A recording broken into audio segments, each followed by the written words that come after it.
Reasoning ability के इस session में हम अल्फ़ाबेट के बारे में डिस्कस करेंगे। अल्फ़ाबेट बहुत ही इजी और इंटरेस्टिंग टॉपिक है और इस तरह के क्वेश्चन को करने में कुछ ही सेकंड्स लगते हैं। अल्फ़ाबेट के जो क्वेश्चन हैं वो मोस्टली स्टूडेंट की वोकैबुलरी पे डिपेंड करते हैं कि आपकी जो वोकैबुलरी है वो कितनी स्ट्रॉन्ग है।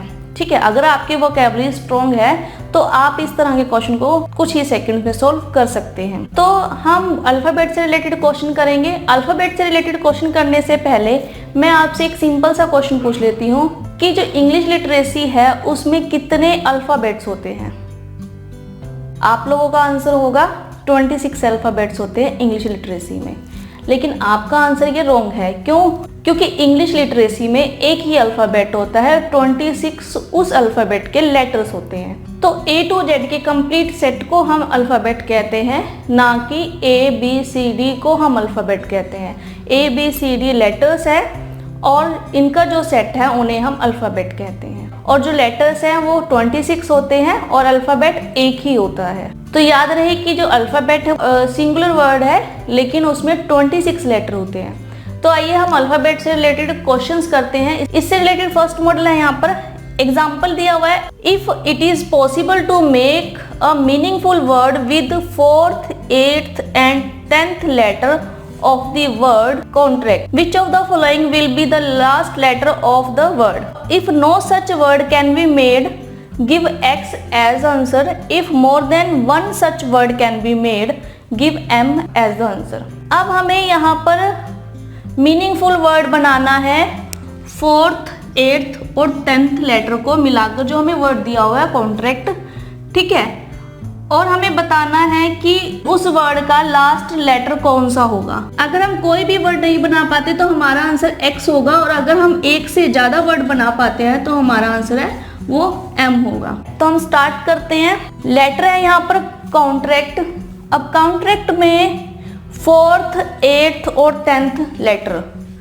4th 1 2 3 4th लेटर 5 6 7 8 लेटर 9 10 और ये 10 लेटर है। NAT, N A और T, इन 3 लेटर को मिलाकर हमें मीनिंगफुल वर्ड बनाना है। अगर तो इन तीनों लेटर को मिलाकर कोई भी वर्ड नहीं बनता तो हमारा आंसर X होगा, और अगर इन 3 लेटर को मिलाकर एक से ज़्यादा वर्ड बनते हैं तो हमारा आंसर जो है वो M होगा। तो अगर हम इन तीनों लेटर से देखें NAT, तो अगर हम इसे वर्ड फॉर्म करें तो फर्स्ट वर्ड होगा NAT नेट। ठीक है, सेकंड वर्ड होगा ANT आंट। ठीक है, और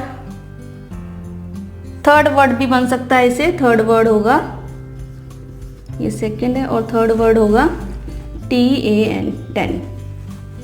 तो हम यहाँ पर NAT लेटर से 3 वर्ड फॉर्म कर सकते हैं, नेट, आंट एंड 10। तो अब हमने एक से ज़्यादा वर्ड बना लिए यहाँ पर, मतलब इस 3 लेटर से हमने एक से ज़्यादा वर्ड, हमने मीनिंगफुल वर्ड बनाए हैं यहाँ पर। तो हमारा जो आंसर है वो होगा M। अगर इन लेटर से कोई भी वर्ड नहीं बनता तो हमारा आंसर होता X। और अगर हम एटलीस्ट 1 वर्ड बना पाते, तो अगर हमारा वर्ड यहाँ पर बनता नेट, तो यहाँ पर लास्ट लेटर है T। तो अगर हमारा सिर्फ एक वर्ड बनता तो हमारा लास्ट लेटर होता है इसका आंसर T, तो हमारा आंसर होता C। ठीक है, अगर आंट बनता तो भी आंसर होता T। ठीक है, और अगर यहाँ पर 10 बनता, तो अगर यहाँ पर 10 बनता, सिर्फ एक सिंगल वर्ड बनता, तो हमारा आंसर यहाँ पर होना था BN। ठीक है, तो इस तरह से आप इन क्वेश्चन को इजीली सॉल्व कर सकते हो। अब ये डिपेंड करता है कि इन लेटर से कितने आप वर्ड बना सकते हो। अब ये आपकी वोकैबुलरी पे डिपेंड करता है कि आपकी वोकैबुलरी कितनी स्ट्रॉन्ग है। अगर तो आपकी वोकैबुलरी स्ट्रॉन्ग है तो आप कुछ सेकंड में ही लेटर को देखकर ही वर्ड फॉर्म कर सकते हैं। अगर आपकी स्ट्रॉन्ग नहीं है तो आपको टाइम लगेगा इस तरह के वर्ड्स बनाने में। तो क्वेश्चन को अच्छे से रीड आउट कीजिए कि क्या पूछा गया है, स्टेटमेंट को समझने की कोशिश कीजिए, और आंसर बड़ा ही इजी है सॉल्व करना। इस तरह से इन क्वेश्चन को सॉल्व कर सकते हैं। रीजनिंग एबिलिटी के इस सेशन में हम अल्फ़ाबेट के बारे में डिस्कस करेंगे। अल्फ़ाबेट बहुत ही इजी और इंटरेस्टिंग टॉपिक है और इस तरह के क्वेश्चन को करने में कुछ ही सेकंड्स लगते हैं। अल्फ़ाबेट के जो क्वेश्चन हैं वो मोस्टली स्टूडेंट की वोकेबलरी पे डिपेंड करते हैं कि आपकी जो वोकेबलरी है वो कितनी स्ट्रॉन्ग है।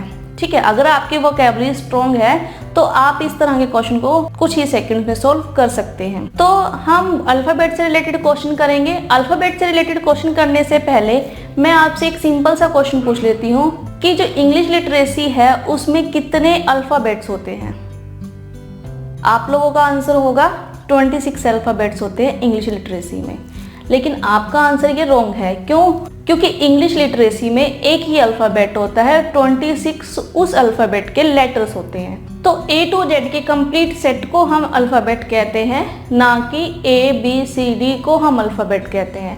ABCD लेटर्स है और इनका जो सेट है उन्हें हम अल्फ़ाबेट कहते हैं, और जो लेटर्स हैं वो 26 होते हैं और अल्फ़ाबेट एक ही होता है। तो याद रहे कि जो अल्फ़ाबेट है सिंगुलर वर्ड है, लेकिन उसमें 26 लेटर होते हैं। तो आइए हम अल्फ़ाबेट से रिलेटेड क्वेश्चंस करते हैं। इससे रिलेटेड फर्स्ट मॉडल है, यहाँ पर एग्जाम्पल दिया हुआ है। If it is possible to make a meaningful word with 4th, 8th एंड 10th letter of the word contract, which of the following will be the last letter of the word? If no such word can be made, give X as answer. If more than one such word can be made, give M as the answer. अब हमें यहाँ पर meaningful word बनाना है 4th, 8th और 10th letter को मिलाकर जो हमें वर्ड दिया हुआ है कॉन्ट्रैक्ट। ठीक है, और हमें बताना है कि उस वर्ड का लास्ट लेटर कौन सा होगा। अगर हम कोई भी वर्ड नहीं बना पाते तो हमारा आंसर X होगा, और अगर हम एक से ज्यादा वर्ड बना पाते हैं तो हमारा आंसर है वो M होगा। तो हम स्टार्ट करते हैं। लेटर है यहाँ पर कॉन्ट्रैक्ट। अब कॉन्ट्रैक्ट में 4th, 8th और 10th letter. 4th 1 2 3 4th letter 5 6 7 8 letter 9 10 और ये 10 लेटर है। NAT, N A और T, इन 3 लेटर को मिलाकर हमें मीनिंगफुल वर्ड बनाना है। अगर तो इन तीनों लेटर को मिलाकर कोई भी वर्ड नहीं बनता तो हमारा आंसर X होगा, और अगर इन 3 लेटर को मिलाकर एक से ज़्यादा वर्ड बनते हैं तो हमारा आंसर जो है वो M होगा। तो अगर हम इन तीनों लेटर से देखें NAT, तो अगर हम इसे वर्ड फॉर्म करें तो फर्स्ट वर्ड होगा NAT नेट। ठीक है, सेकंड वर्ड होगा ANT आंट। ठीक है, और थर्ड वर्ड भी बन सकता है इसे। थर्ड वर्ड होगा, ये सेकंड है, और थर्ड वर्ड होगा TAN 10। तो हम यहाँ पर NAT लेटर से 3 वर्ड फॉर्म कर सकते हैं, नेट, आंट एंड 10। तो अब हमने एक से ज़्यादा वर्ड बना लिए यहाँ पर, मतलब इस 3 लेटर से हमने एक से ज़्यादा वर्ड, हमने मीनिंगफुल वर्ड बनाए हैं यहाँ पर। तो हमारा जो आंसर है वो होगा M। अगर इन लेटर से कोई भी वर्ड नहीं बनता तो हमारा आंसर होता X। और अगर हम एटलीस्ट 1 वर्ड बना पाते, तो अगर हमारा वर्ड यहाँ पर बनता नेट, तो यहाँ पर लास्ट लेटर है T। तो अगर हमारा सिर्फ एक वर्ड बनता तो हमारा लास्ट लेटर होता है इसका आंसर T, तो हमारा आंसर होता C। ठीक है, अगर आंट बनता तो भी आंसर होता T। ठीक है, और अगर यहाँ पर 10 बनता, तो अगर यहाँ पर 10 बनता, सिर्फ एक सिंगल वर्ड बनता, तो हमारा आंसर यहाँ पर होना था BN। ठीक है, तो इस तरह से आप इन क्वेश्चन को इजीली सॉल्व कर सकते हो। अब ये डिपेंड करता है कि इन लेटर से कितने आप वर्ड बना सकते हो। अब ये आपकी वोकेबलरी पे डिपेंड करता है कि आपकी वोकेबलरी कितनी स्ट्रॉन्ग है। अगर तो आपकी वोकेबलरी स्ट्रॉन्ग है तो आप कुछ सेकंड में ही लेटर को देखकर ही वर्ड फॉर्म कर सकते हैं। अगर आपकी स्ट्रॉन्ग नहीं है तो आपको टाइम लगेगा इस तरह के वर्ड्स बनाने में। तो क्वेश्चन को अच्छे से रीड आउट कीजिए कि क्या पूछा गया है, स्टेटमेंट को समझने की कोशिश कीजिए, और आंसर बड़ा ही इजी है सॉल्व करना। इस तरह से इन क्वेश्चन को सॉल्व कर सकते हैं। अल्फाबेट सीरीज का सेकंड मॉडल डिस्कस करते हैं, जहां पर हमें कोई वर्ड दिया होगा और हमें उसके लेटर को इंटरचेंज करना है। इंटरचेंज करने के बाद जो अरेंजमेंट रहेगी, फिर उसमें हमें किसी पर्टिकुलर लेटर की पोजीशन बतानी होगी। आइए इससे रिलेटेड एग्जांपल देखते हैं। If the positions of first and sixth, second and seventh and third and eighth and so on letter of the word beneficial are interchanged. Which letter will come third from the right hand after rearrangement? Beneficial word है जो इसके letter हैं first को 6 से, second को 7 से, third को 8 से एंड सो ऑन। इस तरह से हमें उन्हें इंटरचेंज करना है। फर्स्ट लेटर को 6 लेटर से, सेकंड लेटर को 7th लेटर से और थर्ड लेटर को 8th लेटर से एंड सो ऑन। ठीक है, फोर्थ लेटर को 9th लेटर से, इस तरह से।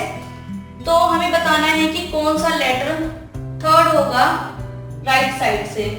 ठीक है, रीअरेंजमेंट के बाद। तो वर्ड है यहाँ पर बेनिफिशियल, BENEFICIAL।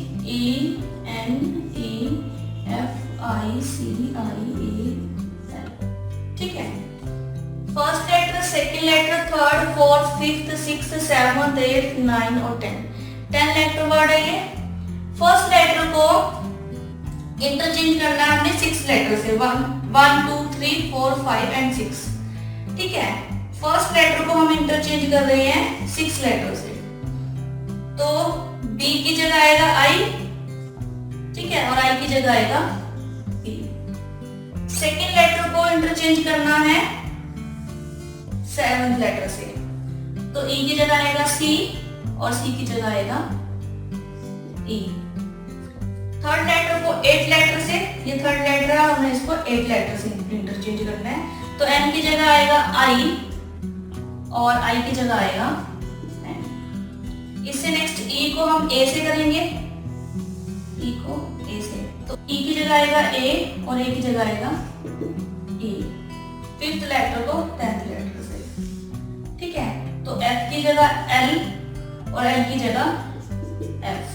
तो जब हम लोगों ने लेटर को इंटरचेंज किया तो ये लेटर बना ICIALBENEF। ठीक है, तो ये लेटर्स हमें दिए हुए हैं। अब हमें बताना है कि हमारी रीअरेंजमेंट हो चुकी है लेटर को इंटरचेंज करने के बाद। तो लेटर को इंटरचेंज करने के बाद जो हमारे पास रीअरेंजमेंट आई है, हमने इसमें बताना है कि थर्ड लेटर कौन सा है राइट हैंड से। ये लेफ्ट हैंड है, वो राइट हैंड है, तो राइट हैंड से third letter, first letter, second letter और थर्ड लेटर। तो थर्ड लेटर है यहाँ पर N, तो आंसर होगा हमारा N, और N यहाँ पर सेकंड ऑप्शन में है। ठीक है, तो हमारा आंसर है यहाँ पर B, ऑप्शन B हमारा राइट आंसर है यहाँ पर। तो इस तरह से सिंपली स्टेटमेंट्स को पढ़िए, जो भी स्टेप्स दिए गए उन्हें फॉलो करिए। ठीक है, फर्स्ट को 6 से रिप्लेस किया, सेकंड को 7 से रिप्लेस किया, थर्ड को 8 से रिप्लेस किया, हम लोगों ने इंटरचेंज किया है। ठीक है, और जो अरेंजमेंट आई है इंटरचेंज करने के बाद, उसमें हमने थर्ड लेटर बताना था राइट साइड से। तो यहाँ पर जो थर्ड लेटर है वो है N। ठीक है, तो हमारा फाइनल आंसर जो है वो है N। इस तरह से आप इन क्वेश्चन को सॉल्व कर सकते हैं।